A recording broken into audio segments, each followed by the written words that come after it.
இன்றைக்கான காணொலியில் நம்ம எதை பற்றி பார்க்க போகிறோம் அப்படின்னா FRCV அப்படின்னு சொல்லக்கூடிய இந்தியாவோட ஃபியூச்சர் மெயின் பேட்டில் டேங்க் ப்ரோக்ராமில் இருக்கிற ஒரு முக்கியமான அப்டேட்டை பற்றி தான் பார்க்க போகிறோம்.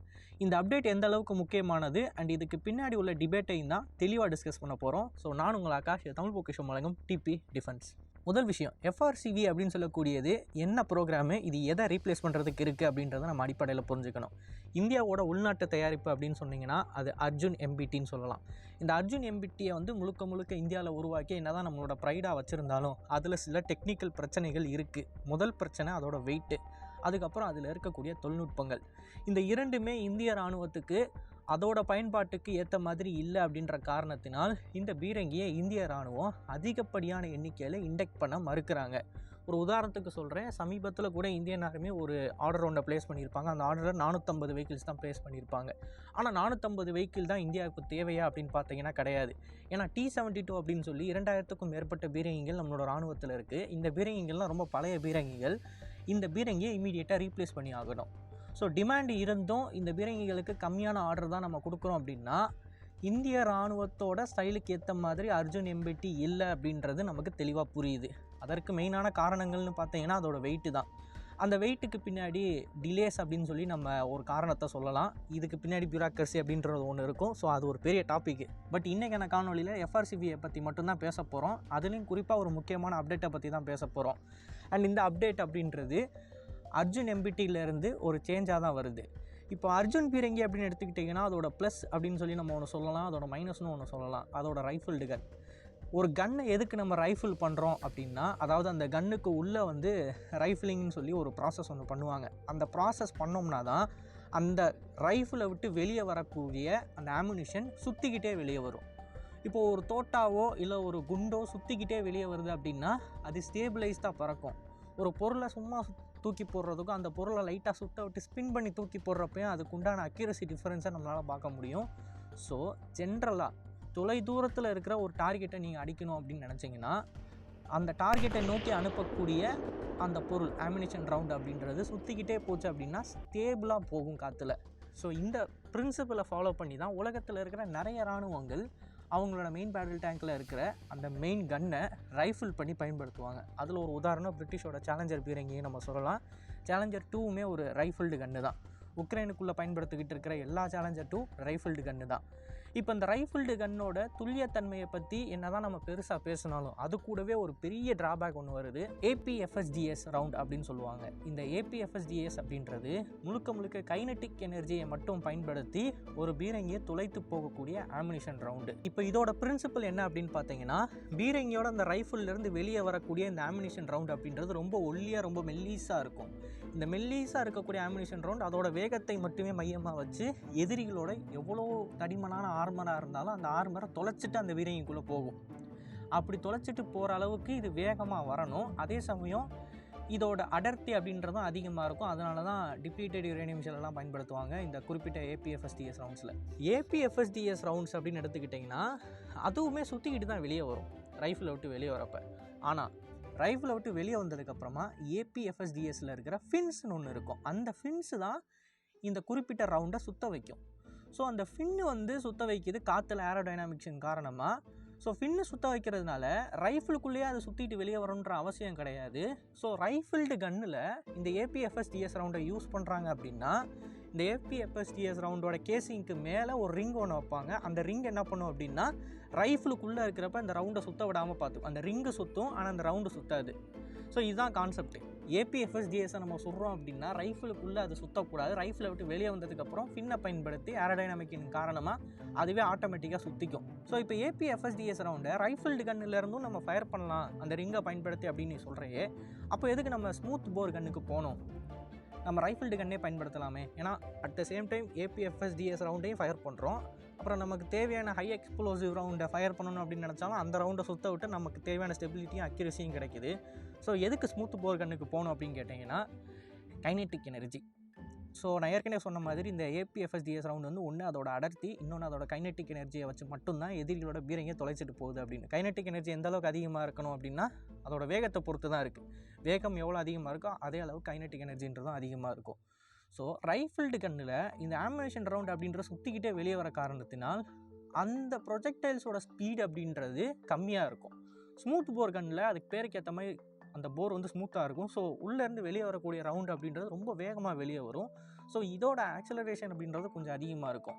ஸோ ஏபிஎஃப்எஸ்டிஎஸ் ரவுண்டை என்ன தான் நம்ம ரைஃபிள்டு கன்னிலேருந்து ஃபயர் பண்ண முடிஞ்சாலும் அதோட வேகம் ஸ்லோவாக இருக்கிற காரணத்தினால அதோட கைனெட்டிக் எனர்ஜியும் ஸ்லோவாக இருக்கும். இன்டர்ம்ஸ் அதோட பெனிட்ரேஷன் பவர் அப்படின்றதும் ஸ்லோவாக இருக்கும். பட் ஸ்மூத் போர் கன்னிலேருந்து ஏபிஎஃப்எஸ்டிஎஸ் ரவுண்டை ஃபயர் பண்ணோம் அப்படின்னா அதோட வேகம் அப்படின்றது அதிகமாக இருக்கும். அட் த சேம் டைம் அதோட பெனிட்ரேஷன் அப்படின்றதும் அதிகமாக இருக்கும். ஸோ இதுதான் ரைஃபிள்டு கன்னில் இருக்கிற பெரிய டிஸ்அட்வான்டேஜ். இதை தெரிஞ்சுக்கிட்டு தான் உலகத்தில் இருக்கிற இராணுவங்கள் நிறைய பேர் என்ன பண்ணுறாங்க, ரைஃபிள்டு கன்னு பக்கம் போகிறாங்க.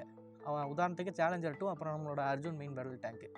பட் இப்போது கரண்ட்டாக இருக்கக்கூடிய தொழில்நுட்பங்களின் காரணமாகவும் ஃபயர் கண்ட்ரோல் சிஸ்டமின் காரணமாகவும் ஸ்மூத் போர் கன்னாலையும் அக்யூரேட்டாக ஹை எக்ஸ்ப்ளோசிவ் ரவுண்டை சுட முடியுது.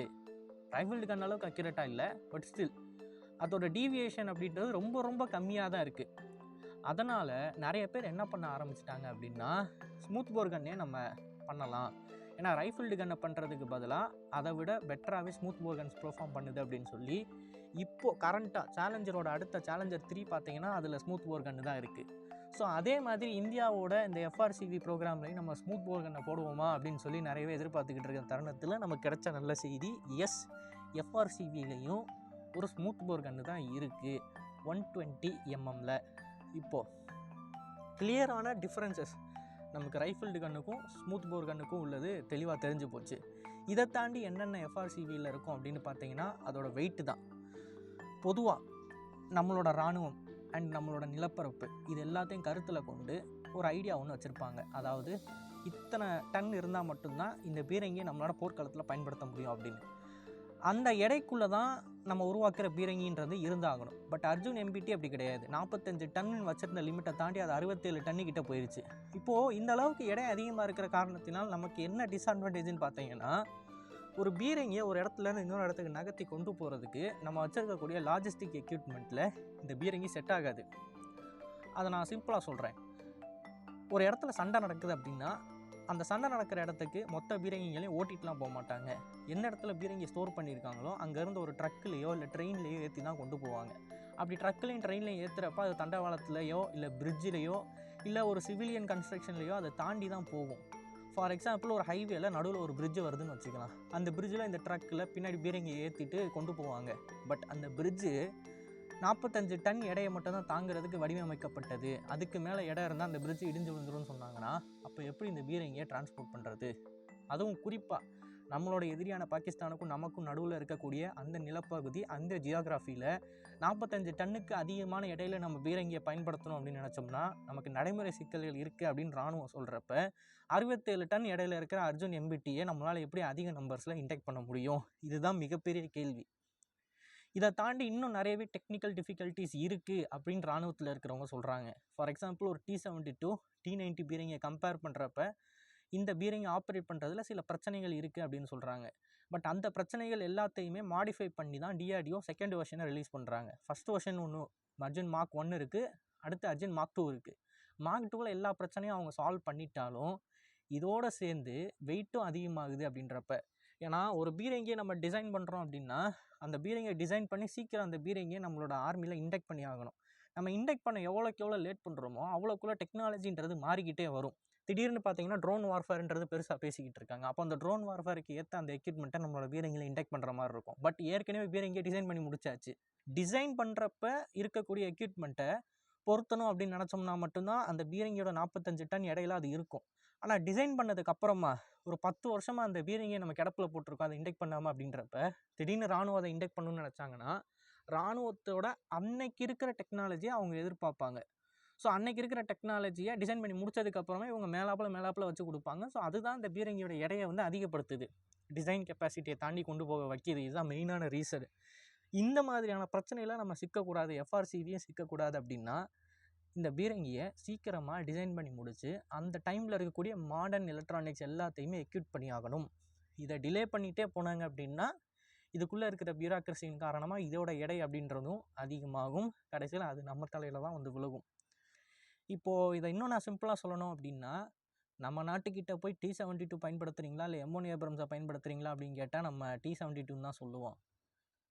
அதற்கான காரணம் என்னதான் டெக்னாலஜிக்கலி M1 ஏப்ரம்ஸ் பெட்டராக இருந்தாலும் நம்ம இராணுவத்தை பொறுத்த வரைக்கும் T-72 தான் நம்ம பழகியிருக்கோம். ஸோ அதே மாதிரியான ஒரு பீரங்கியை தான் நம்ம ஆப்ரேட் பண்ணுவோம். இதுதான் உக்ரைன்லேயும் நடந்துக்கிட்டு இருக்குது. தெளிவாக நம்மளால் பேட்டிலில் பார்க்க முடியுது. எத்தனை லெப்பர்டு பீரங்கிகள், சேலஞ்சர் 2 பீரங்கிகள், ஏப்ரம்ஸ் பீரங்கிகள் போர்க்களத்தில் இழந்துக்கிட்டு இருக்காங்க அப்படின்னு. அதற்கான முக்கியமான காரணமே அவங்களோட இராணுவம் எந்த மாதிரியான எக்யூப்மெண்ட்டை பழகி டியூன் பண்ணப்பட்டிருக்காங்களோ அதே மாதிரியான ஒரு எக்யூப்மெண்ட்டை தான் அவங்ககிட்ட கொடுக்கணும். அதற்கு மாற சேலஞ்சர் 2 பீரங்கியை கொடுத்தப்ப அங்கே நிலவரம் என்ன ஆச்சு அப்படின்னு சொல்லி எல்லாருமே பார்த்துக்கிட்டு தான் இருந்தோம் இல்லையா? அந்த நிலப்பரப்புக்கு இந்த பீரங்கி சுத்தமாக செட்டே ஆகலை, சகதியில் புதஞ்சிக்கிட்டு இருந்துச்சு. ஸோ இதுதான் கான்செப்ட். இந்த கான்செப்டின் படி தான் நம்மளோட ஃப்யூச்சர் காம்பேட் வெஹிக்கிள்ஸை டிசைன் பண்ணணும். இதனால தான் அர்ஜுன் மெயின் பேட்டில் டேங்க் வந்து என்ன தான் டெக்னிக்கலி சுப்பீரியர். ஆக்சுவலாக T-90க்கும் அர்ஜுன் MBTக்கும் ரெண்டுத்துக்கும் நடுவில் ஒரு ஃபயரிங் எக்ஸசைஸ் வச்சுருக்காங்க. அந்த ஃபயரிங் எக்ஸசைஸில் T-90யை கம்பேர் பண்ணுறப்ப இதில் இருக்கிற ஃபயர் கண்ட்ரோல் சிஸ்டம் வந்து பெட்டராக பர்ஃபார்ம் பண்ணியிருக்கு அப்படின்ற ஒரு ரிப்போர்ட் ஒன்று இராணுவ தலைமையிலேருந்து நமக்கு கிடச்சிருக்கு. அந்த ரிப்போர்ட் நமக்கு இருந்தும் நம்ம ஏன் சொல்ல மாட்டோம்? அந்த ரிப்போர்ட் நமக்கு இருந்தும் இதை இன்டெக்ட் பண்ணாததுக்கான ப்ராப்ளமே இதுதான். ஸோ இன்றைக்கான காலையில் நான் சொன்ன கருத்துக்களை பற்றி நீங்கள் என்ன நினைக்கிறீங்க அப்படின்றத மறக்காம கமெண்ட்ஸில் பதிவிடுங்க. அண்ட் இந்த ஸ்மூத் வர்சஸ் ரைஃபிள்டு கன்னோட டிபேட்ஸில் நீங்கள் எதாவது பாயிண்ட் ஆட் பண்ணணும்னு நினச்சிங்கனாலும் மறக்காம கமெண்ட்ஸில் பதிவிடுங்க. அண்ட் இது போல் நிறைய தகவலை தெரிஞ்சுக்கொள்ள டிவி நியூஸ் பேஜை ஃபாலோ பண்ணிக்கோங்க. நல்லது இப்போ இருந்து நல்ல சமுதாயத்தை இருக்கும். நன்றி, வணக்கம்.